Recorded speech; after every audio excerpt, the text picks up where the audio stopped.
Disclaimer: I doesn't claim any of the arts. All the picture shown belongs to the respective artist and company. If you are original owner and want me to remove the video, I will do it immediately. Just send me an email to inform me. And if you liked my content, please subscribe to the channel. Chapter begins, and we see 3 days before the second stage begins, the Central Intelligence Bureau looms under a dark, cloudy sky. Inside, Ed explains the function of the Fiend's Summoning Marble, a powerful artifact that creates an anti-safety zone. He describes how this marble amplifies the energy of the fiends sealed within, preventing anyone from approaching. To demonstrate, Ed shatters the marble, unleashing a surge of energy that swirls around him, showcasing its immense power. As the energy settles, a colossal fiend emerges, towering over Ed. He elaborates on his ability to summon fiends at will, revealing the true potential of the marble. The fiend's presence is overwhelming, filling the air with its intense energy. Ed outlines the objective of the second stage, to hunt down fiends and collect points, pushing Theo into a desperate chase. Axion grasps Ed's strategy to use the marbles to lure Theo in, acknowledging his uncle's cunning plan. However, Ed warns Axion that merely attracting Theo won't be enough. They need vital information about the Rose Palace relic. In a ruthless moment, Axion suggests torturing Theo for details, but Ed disapproves, urging caution and strategy instead. Ed points out that Axion and Theo are closely matched in skill, making it hard to overpower him directly. Instead, he proposes using Theo's followers against him, exploiting their loyalty. Axion is tasked with capturing Theo's followers as hostages to extract information about the relic. With just 12 hours remaining in the second stage, Axion reflects on Theo's absence and his own lead with 860 points. He laments the wasted effort of ensuring some proctors were on their side, while Theo remains elusive. Felix speculates that the council might have interfered with Theo's plans. Currently in 7th place with 446 points, Felix discusses the situation with his companions, puzzled by Theo's disappearance. Axion silently contemplates their predicament and criticizes Felix's insights, noting Lady Plumblosom's interest in Theo rather than her own apprentice.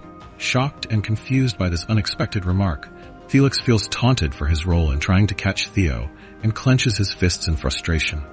Determined to draw Theo out into the open, Axion declares that he will force him to appear. The group gathers, ready for action, as they prepare to hunt down Theo. The Scaled Dragon Society stands united and resolute for their mission, while the Plum Blossom Palace group is equally focused on their task. Both groups declare it's hunting time as they plan to eliminate Theo's allies until he shows himself. Meanwhile, Ray hears everything and worries about Theo's safety.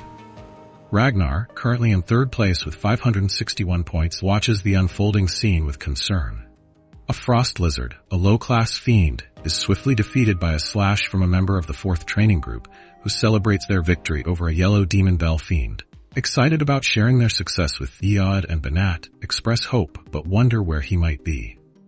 They have prepared supplies for him and speculate that he is focused on something bigger than just collecting points. The group reminisces about Theo's promise to become valedictorian again. Suddenly, chaos erupts when one of them is attacked, leaving everyone in shock. Orion Gardner, ranked 14th with 173 points, stands over them mockingly as they struggle to comprehend what just happened. Eod and Bat shout in alarm at Cybel's attack and question the Scaled Dragon Society's motives. The attackers reveal their plan to use them as bait to summon Theo because they wish to see him again. A mysterious encounter elsewhere at Lodbrok's nest, a scene filled with treasures and ancient columns. Lodbrok observes a surprising development with an enigmatic aura surrounding him. He admires Theo's ability to open the Mind Gate in less than a month. A system message announces a new skill creation from Amon's magical principles. Reflecting on past experiences, Theo realizes how crucial magical power is for mastering the Amon Grimoire. With both a mana haul and a dragon heart at his disposal, he finds learning comes easily, twice as fast as others. However, a system message warns that his current state is too low for higher-ranked skills. A powerful skill emerges, psychokinesis. Another system message reveals Hatchling Synchro, the ability to manipulate and read residual thoughts. Lodbrok acknowledges this progress as essential for being her significant other and explains that reaching higher levels will allow for better communication and mastery of borrowed powers. Excited by this prospect, the same ability once held by Ragnar's progenitor, Theo feels urgency due to his limited lifespan, but remains determined to succeed for her sake. Lodbrok's calm demeanor reflects confidence in their pact as she channels energy for an important transformation. Declaring that the primordial covenant has been fulfilled marks a new power gained for both of them. Lodbrok looks forward to their next meeting while acknowledging Theo as her new significant other after a millennium apart.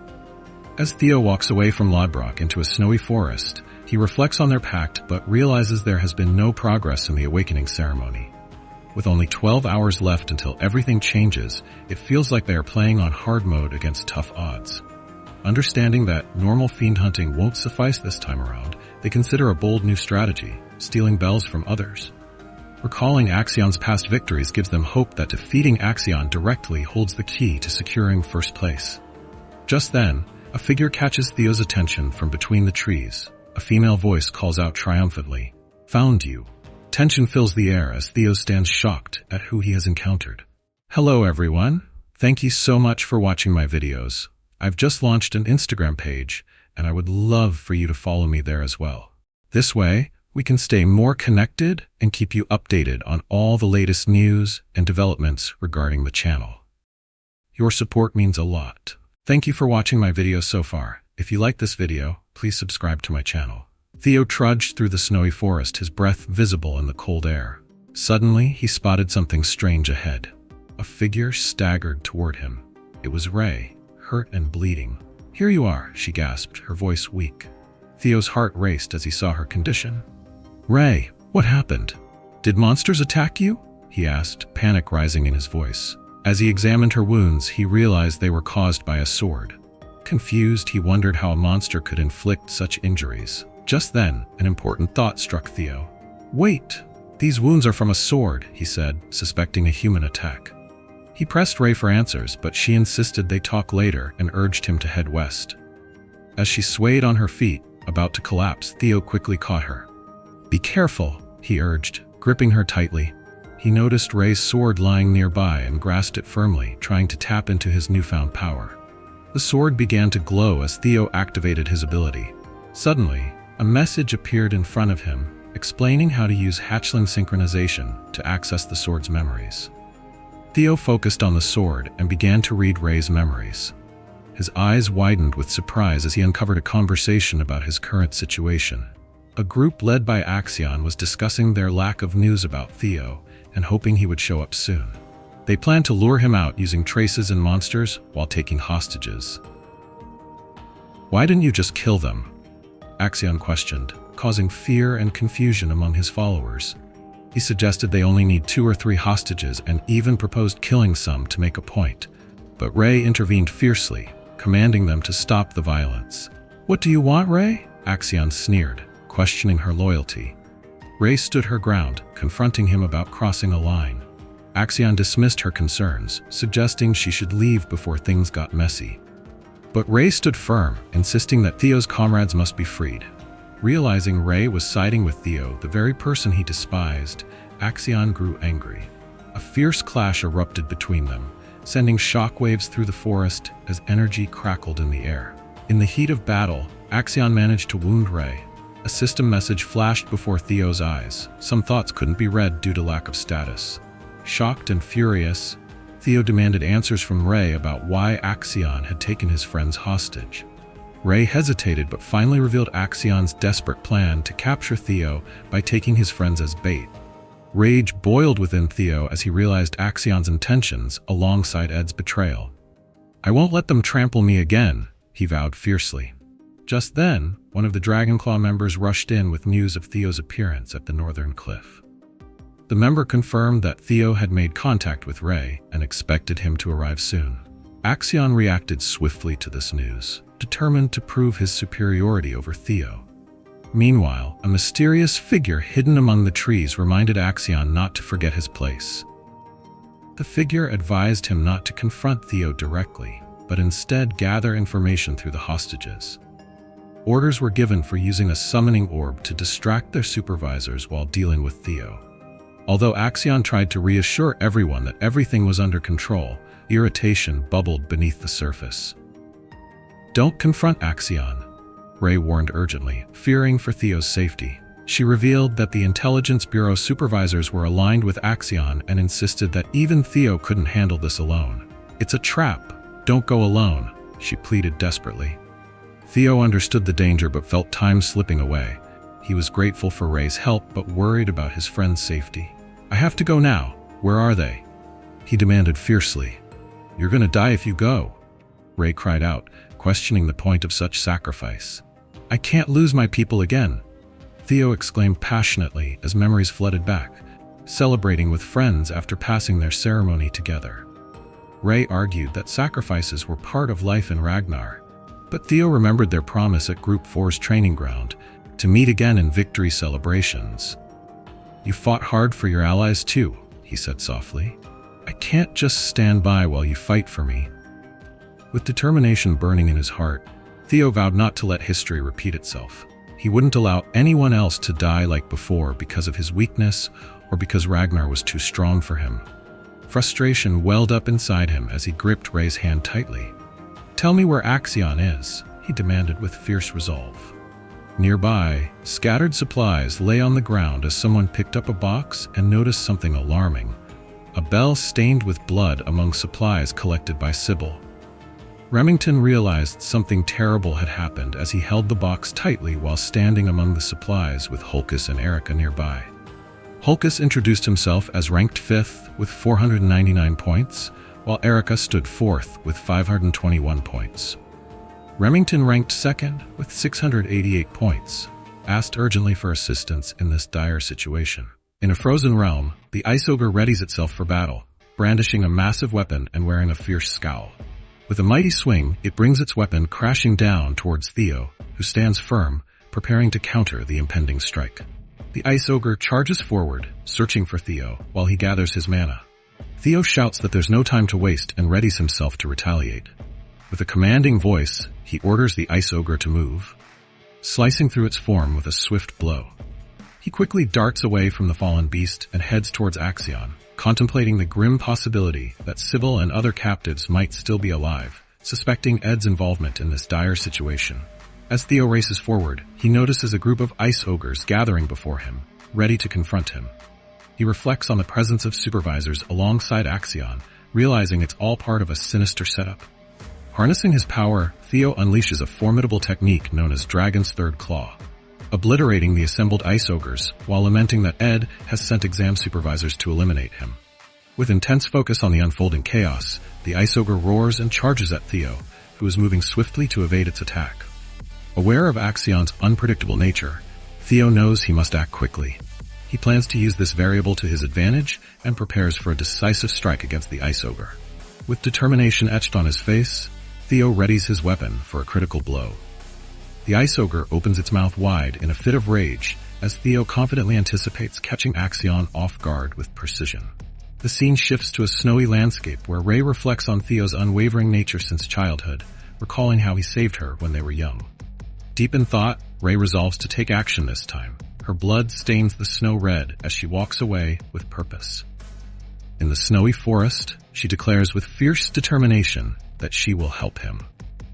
Meanwhile, two members of Training Ground 4 are startled by the commotion as Sybil is struck hard by Axion's foot. Axion stands over another captive, calling them noisy and threatening death if they don't quiet down. A reminder from the hidden supervisors about the Intelligence Bureau's advice is given, and Axion reluctantly agrees to comply. He unsheaths his sword, calming himself as he waits for Theo. Seated atop Sybil like a throne, Axion seethes with anger while reflecting on the high-ranking prosecutors sent to eliminate Theo. Feeling underestimated by their maternal uncle only fuels his frustration. Suddenly, Training Ground 4 reacts in shock as a new presence arrives. They are stunned by what unfolds next. Axion looks serious and contemplative as he acknowledges Theo for finally making his entrance. Theo Ragnar strides confidently through the snow, ready for confrontation. As he approaches his comrades, he checks on their condition while seething with anger at seeing Training Ground 4's Captain 4 tied up and distressed about him.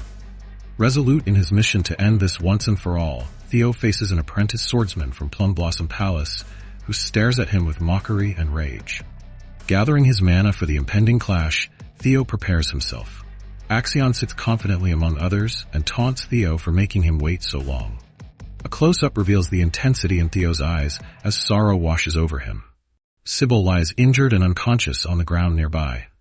Gripping tightly onto the hilt of his moonlight sword, Theo watches as Axion draws his own blade in preparation for battle amidst the snowy forest backdrop. The supervisor states their name to remind everyone of their mission, while Axion exhales into the cold air silently brimming with tension. Axion knows that Theo has come prepared, and states they should get straight to business without wasting time. He prepares to negotiate as Ed instructed, but is interrupted by Theo's taunt about fear. "What are you scared of?" Axion responds incredulously. "What nonsense are you spouting?" The two face off in the snow as Theo questions Axion's motives for gathering people around him, wondering if he fears facing him one-on-one, or if all these preparations stem from insecurity about being called the strongest of the Northern Four. Axion angrily retorts, "You bastard!" This sparks a challenge from Theo, a duel invoking Ragnar pride that makes another character smirk at how only those with pride would engage in such a fight. Axion snaps back with glowing eyes and a menacing smile that betrays his anger clouding his judgment. "You think I'm afraid of you?" He scoffs at Theo's arrogance while surrounded by onlookers. Hidden supervisors warn Axion not to fall into traps or respond provocatively. However, Axion shouts angrily for silence. He questions whether they truly doubt him as he readies himself for combat against Theo Ragnar. With a confident smile, Theo takes up the challenge as Axion prepares for battle. Observers murmur about potential complications but remain certain in their plan as Axion emphasizes that this sword fight is crucial, warning everyone not to interfere. Theo charges forward with speed as they begin their duel. Swords clash in an exhilarating flurry of movement with sparks flying from their weapons. Axion is taken aback by Theo's skill and reacts in shock. "Thank you for simplifying things," Theo says gratefully, before urging them to begin without delay. The intense sword fight escalates as Axion struggles against Theo's relentless assault, each strike powerful enough to create dramatic visuals in their icy surroundings. "I'll teach you," Axion bellows as he unleashes an overwhelming attack surrounded by crimson energy, declaring it the true power of Ragnar while summoning 1,000 dragons, roar that manifests into a colossal red dragon barreling towards Theo. The fearsome dragon surges forward with destructive force, but is met head-on by Theo's dragon's third claw, a blue energy wave that not only counters Axion's assault but devours it entirely. Surprised by this unexpected counterattack, Axion stands shocked while Theo maintains confidence with his sword poised for whatever comes next. With an audacious smirk, his opponent challenges him. "Are you truly skilled enough to teach me?" And with that, this chapter ends. Thank you for watching this video until the end. Support this channel by liking this video and subscribing the channel. And if you want me to recap another manhwa or manga, write its name on comment section. And if want to know what happened in previous chapter, you can watch them in this YouTube channel.